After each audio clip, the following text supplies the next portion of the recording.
muggy day. Sky's gloomy, air's all wet. Oh, man! At least let me finish my sentence. Ugh. Ugh. Cold, cold, cold. Oh.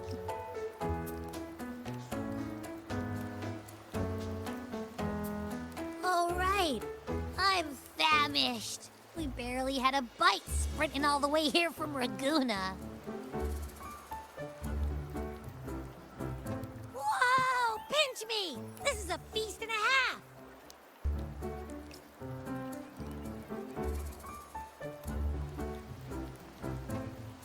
Hey, Rover.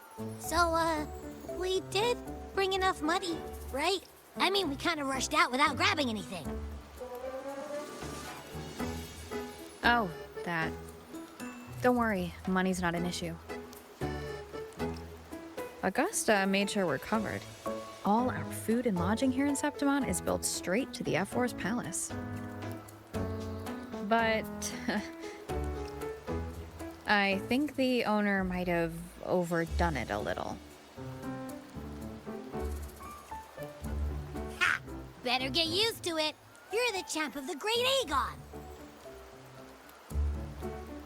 And you know me. If food's on offer, I'll be a scoffer. Yeah, no leftovers, guaranteed.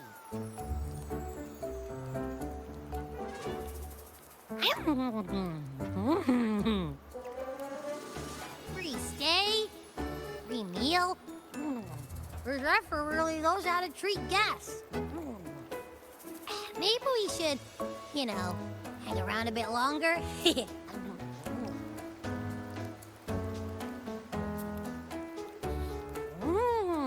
This smells amazing!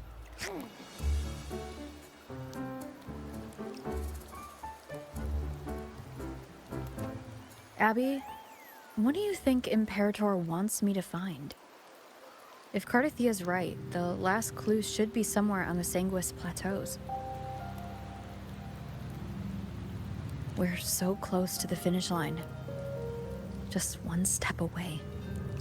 But our pace has slowed. Relax. We're already back in Septimon. What's the rush?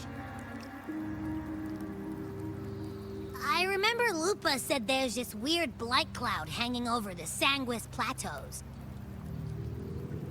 And when the high tide, or whatever, rolls around, all the gladiators go there to hunt tacit discords.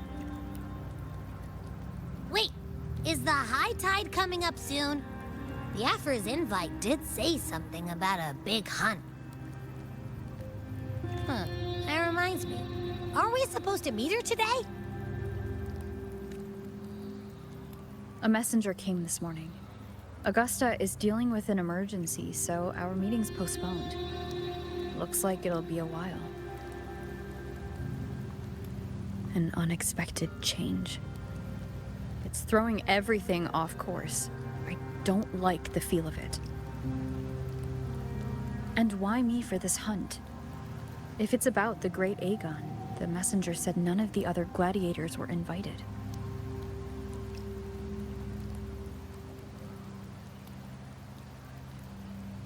Who knows? Maybe she just wants to test her strength against you. Typical Septimontian, right? You think so? I've only met her a few times, but I doubt she acts on such simple impulses. And as the F4, can she really thoughtlessly do whatever she wants? Guessed from afar, you possess eyes as clear as crystal. But what troubles you so that eyes once bright as the highland sky now darken with rolling clouds?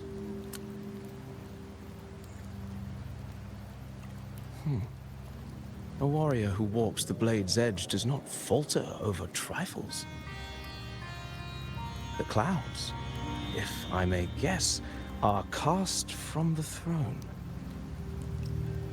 At the peak of Capitolini Hill, beneath the pale walls of the Ephes Palace, secrets lie buried. and the most intricate among them are those born from the pursuit of power. Even one as honorable as the Effer must learn when to be ruthless. In Septimont, a city forged in iron and blood, anyone who seeks the throne without knowing the cost is no better than a lamb marching to the butcher's knife.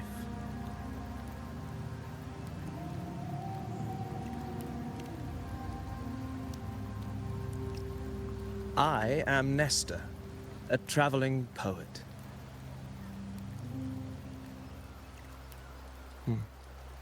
The rains in Septimont never seem eager to leave this season. So then.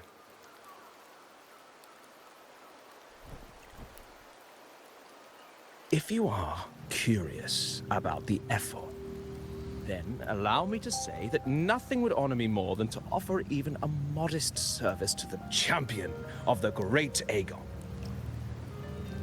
Wait, how do you know she's the champion? And all that stuff about the F4, too? Oh, your eyes. Were we talking too loud? To see and to hear are but two of the many ways to perceive. Trusting the senses is a habit, a natural expedience, but not the only option.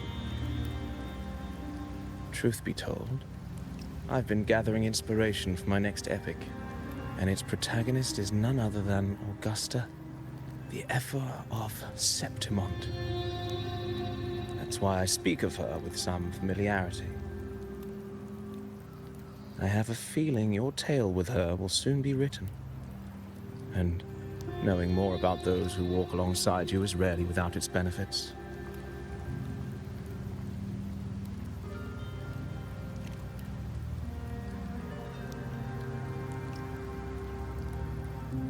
Augusta. A girl of humble birth, a resonator of modest talent, a commoner without noble patronage. And yet, from the den of wolves that is Septimont City, she rose and eventually claimed her place. Just like the burning sun was once a cloud of dust.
fail enough times, and you might eventually succeed. Should we call it resilience? Or mere stubbornness? Or perhaps, for a girl who has lost everything, there was never a second option. She had no one to trust but herself, and naught but a blade to hold. And yet, as the first stanza of an epic, this is nothing extraordinary. Since the lament, across the scorched lands of Solaris, I've heard this story repeat itself, again and again. Greatness. Yes, our era has certainly seen it. But true greatness is never found on the first page of a story. Courage, glory, and honor. Such immortal virtues have been etched in tablet and stone. They are never forged overnight. Light as a thread, elusive as the wind, they weave themselves into every twist of fate, tangling with every insignificant choice we make. I don't know. It's just unbelievable. The Augusta he's talking about, and the F-word we saw in the arena. No way they're the same person. A girl far from home, arriving in the city upon Capitolini Hill in pursuit of strength. No title, no status, no wealth. I doubt anyone at the time could have imagined her rising to where she is now.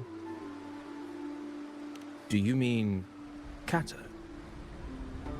Do you believe Kato handed her that final victory on purpose, and that his scathing words were a test of her resolve? Then Kato must have been an idealist to place his faith in a girl with nothing to her name.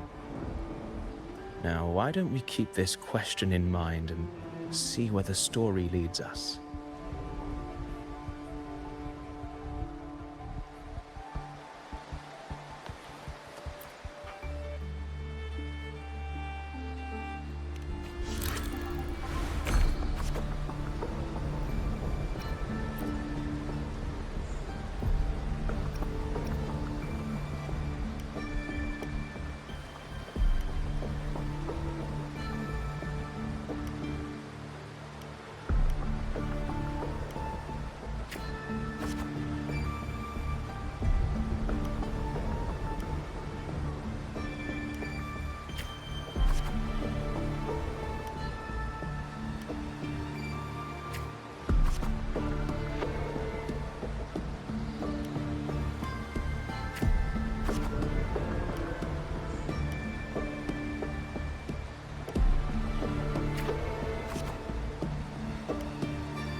merely the rough shape of a short epic.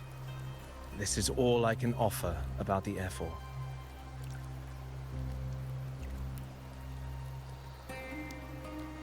Now, as a listener, what do you make of my narration?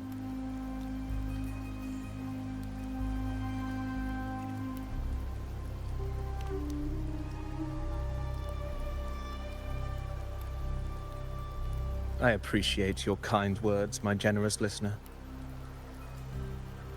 I am only a humble wordsmith, spinning verses and rhymes. The essence of poetry is granted by those who dare defy their fate. But there is one thing I must confess. Through my words, your knowledge of the F4 is partial, at best. Poetry can only offer a glimpse of the true story, the reality of people, events, and things slips beyond the grasp of words. I do not belong in the pages of the epic, so I remain confined to the observer's gaze. I can imagine events and emotions unfold, but I cannot truly recreate them. Here's some advice for you, though I hesitate to call it such. If you want the truth of a story, step into it. Become part of it. The opportunity stands before you now. As I've said, the tale between you and Augusta, the hero of Septimont, is only now turning its next page.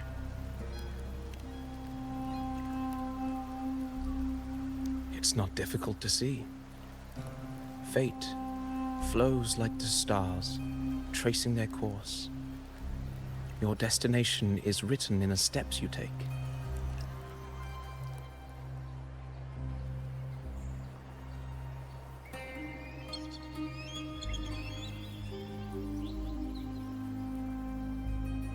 The rain is passing.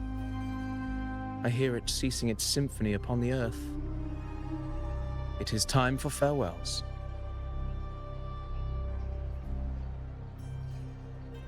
Before I leave, may I ask you one last question? What is it that has lifted Augusta to the seat of power? What is it that makes a ruler?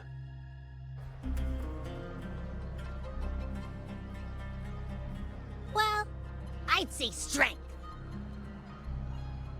Let's be real. There's no way Augusta could have passed those trials without strength. Rover, what do you think?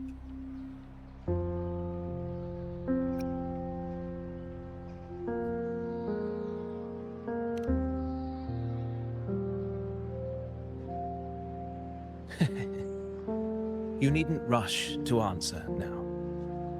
Keep it in mind as you continue your journey. When the final chapter is written, the answer will reveal itself.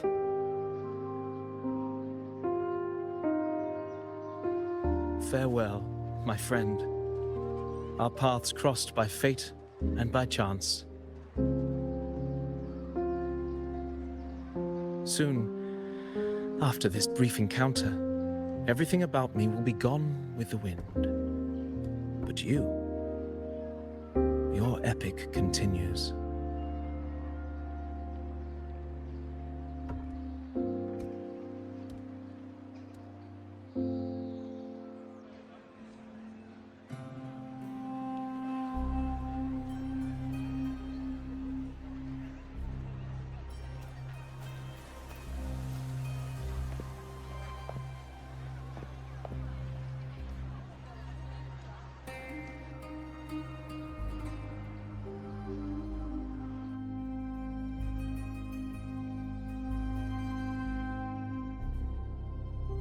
Your Excellency, you have indulged her too much. As the priestess, you know is far too unruly in both action and word. It's a disgrace to her title. Indeed. she entered the palace unannounced, uninvited, and with no decorum. A blatant affront to the authority of the palace. Same as always. Senators, all she crossed was a doorway. One too insignificant to carry the weight of our authority, or defend anyone's fragile pride. Let us not forget, it is not the walls of Capitolini Hill that command fear. It is my will, my sword, and our relentless conquest. I know your fear. You fear a priestess's voice drowning yours, and a rebel challenging the Senate's rules. But listen well. Power does not bow to sycophants, cowering behind their traditions. If you seek power, then step from the shadows. Face me, and prove yourself worthy.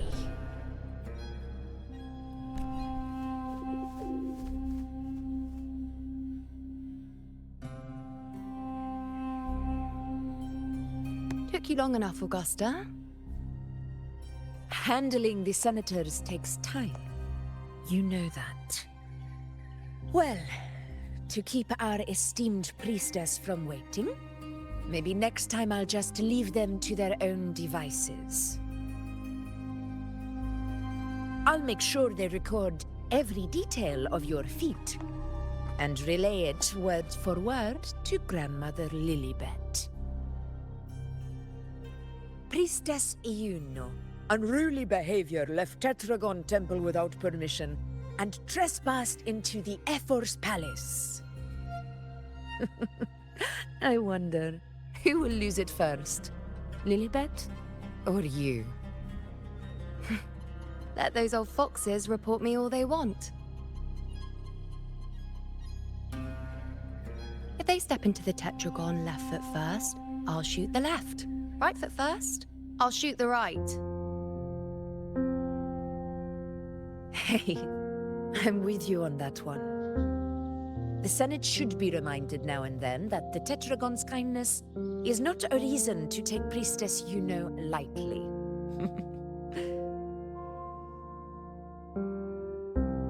Why didn't you wait there? I had everything handled. We depart for the hunting ground tonight. If anything changed, you could have reached me by my terminal. You didn't need to come all the way here. I want you free of duty until that day arrives. You're overthinking it, Augusta. I'm here to see that person. Grandmother Lilibet said her fate is one of unknowable void. Sounds intriguing enough to make time for.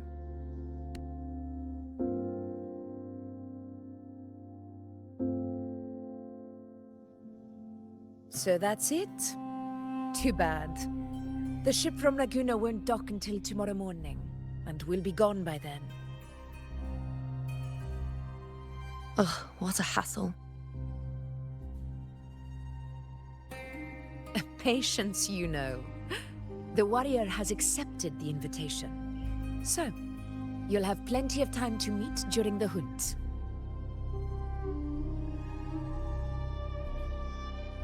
Is there something else you want to say? I read Grandma Lilibet's Book of Prophecies.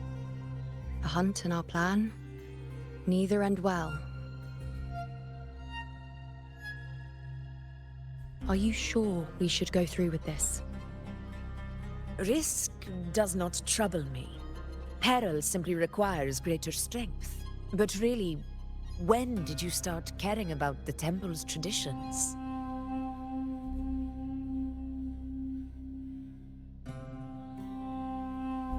O ye faithless of Septimont, the divinity is enraged. Should your ruler defy their will again, doom shall be your fate.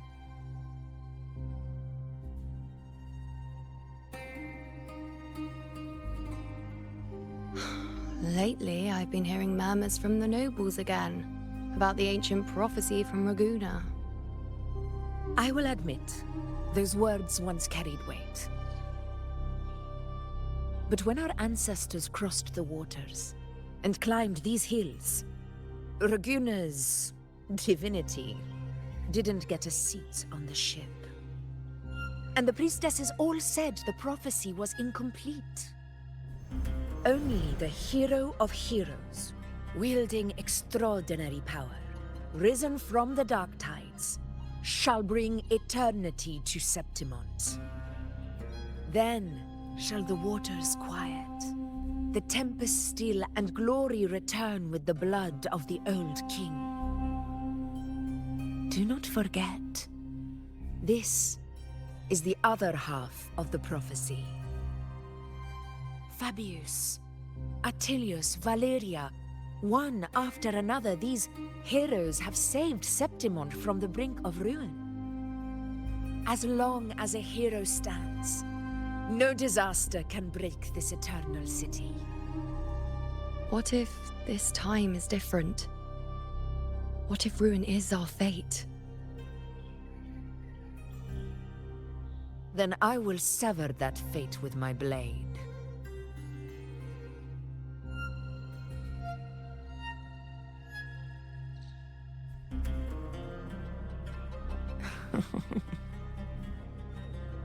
What's so amusing?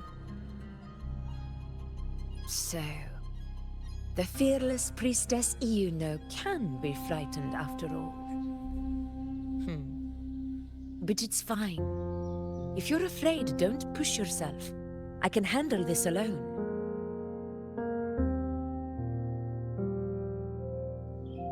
Most revered priestess, wait for me in the temple.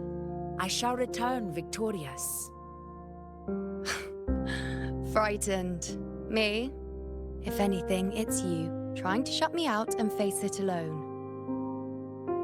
Fine. Go ahead. You'll come back to me sooner or later.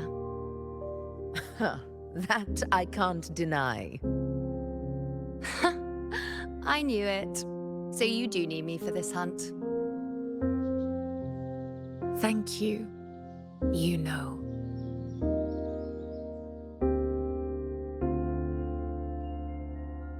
Why are you saying this?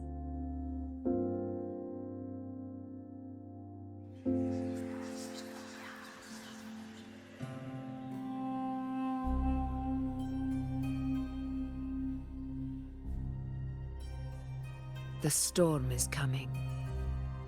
Come, you know my friend. The best way to greet a storm is to walk straight into it.